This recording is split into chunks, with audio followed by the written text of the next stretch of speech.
The nullity of the Romish faith, or a blow at the root of the Romish Church, being an examination of that fundamental doctrine of the Church of Rome, concerning the Church's infallibility, and of all those several methods which their most famous and approved writers have used for the defense thereof, together with an appendix, tending to the demonstration of the solidity of the Protestant faith, wherein the reader will find all the material objections and cavils of their most considerable writers, that is, Richworth, alias Rushworth, in his dialogues, White in his Treatise, de fide, and his Apology for Tradition, Cressy in his Exomologesis, Clarea in his Systema fidei, and Captaine Everard in his late account of his pretended conversion to the Church of Rome, discussed and answered. By Matthew Poole, late minister of the Gospel in London. Oxford, printed by Hen Hall Printer to the University for Rick Davis, 1666. To the Right Honourable Arthur Earl of Donegal, Lord Viscount Chichester of Carrickfergus, Baron of Belfast, one of His Majesty's most honourable Privy Councillors for his Kingdom of Ireland. My Lord, how much it concerns every man to be rightly informed in the controversies between Rome and us is sufficiently evident from the great importance they have in reference to our everlasting state. The Papists think the Protestant doctrine is dangerous to salvation, and the Protestants know the Popish doctrine to be so. For although they use confidently to give out to their partisans that their religion is a safe way in the judgment of Protestants themselves, and though in former times of ignorance God might wink at some members of the Church of Rome that held the foundation, although they built a great deal of hay and stubble upon it, yet since the late addition of several new articles of their creed, and since the contempt of that clear and glorious light of gospel, discoveries shining in the discourses and writings of Protestant authors, I cannot, and I fear God will not, excuse them from that heinous crime of rebelling against the light, or withholding it in unrighteousness. And as Christ said to the Jews, they have now no cloak for their sins. What the portion is of the followers of Antichrist we may more safely understand from the testimony of God than from the conjectures of men. Of them we read that they shall be damned, 2 Thessalonians 2, verse 12, that their names are not written in the book of life, Revelation 13, verse 8, that they shall drink of the wine of the wrath of God, and shall be tormented with fire and brimstone, and the smoke of their torment shall ascend evermore, and they shall have no rest day nor night, which worship the beast and his image. Revelation 14, verses 9 through 11.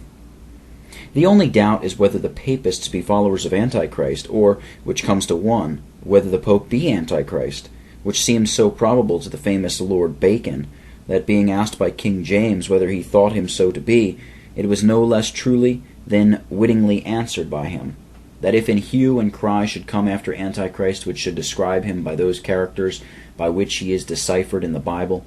he should certainly apprehend the Pope for him, and I desire all Papists, who would not venture their eternal salvation upon uncertainties, to do our cause and their own souls that justice, as to peruse the authors of both sides, that is, Whitaker and Downham on the one, and Bellarmine and Lessius on the other. And then I doubt not but they will conclude the notorious weakness of their cavils, or pretended answers to our allegations, to be at least in high presumption of the truth of our assertion, if not sufficient to put an end to all further doubtings. My Lord, it is no small evidence of a good cause and felicity of our Protestant people, that they are permitted to see with their own eyes, and are both allowed and warned by their teachers, not to take matters of salvation upon trust, but to inquire and search the Scriptures and other authors, whether those things be true or no,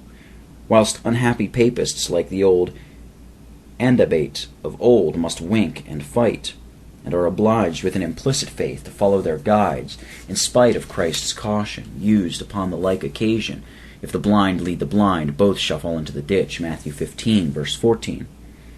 Protestant ministers bespeak their hearers in St. Paul's language. I speak of wise men. Judge ye what I say, 1 Corinthians 10, verse 15.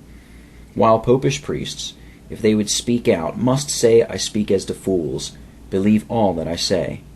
A plain sign their God is adulterate, because they dare not suffer it to come to the touchstone. My lord, in the handling of these controversies, I thought it most prudent and ingenuous to follow the counsel which Ben-Hadad gave to his soldiers, to fight neither with small nor great, but with the king of Israel. And therefore I did not mind the branches, but have endeavored to strike at the root.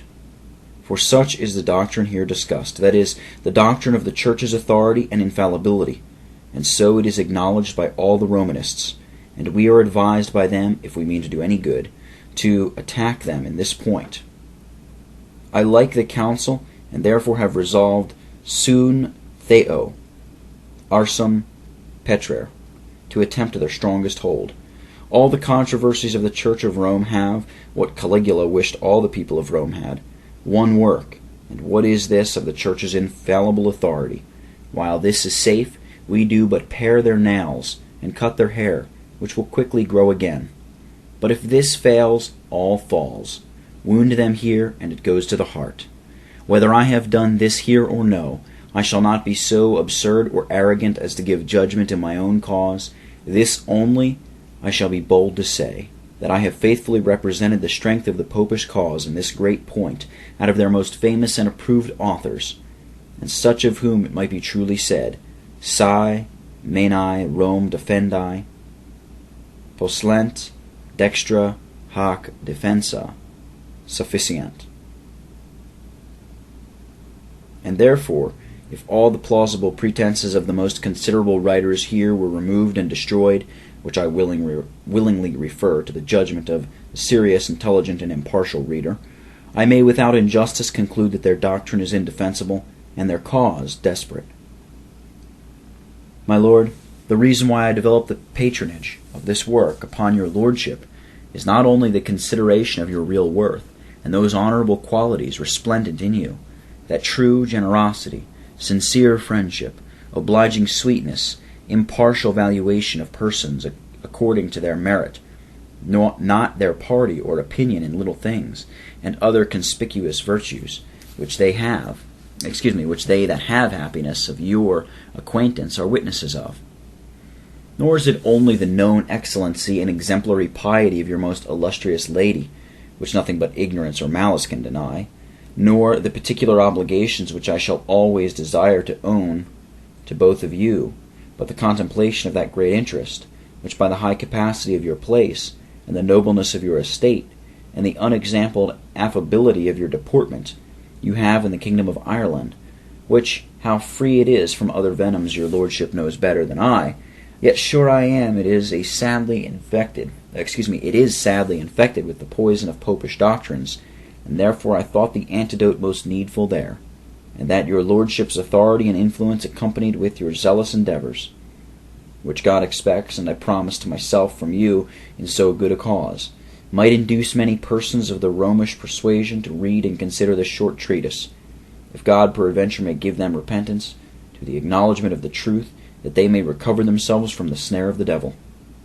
That God would incline your heart to contribute your most effectual help to so good a work, and succeed you in it, and recompense you for it, and that God would bless yourself and worthy lady with all the blessings you want, and mercifully preserve and sanctify to you all you have, and crown all with those inexpressible felicities of another world, is now and shall by God's assistance be the humble and fervent prayer of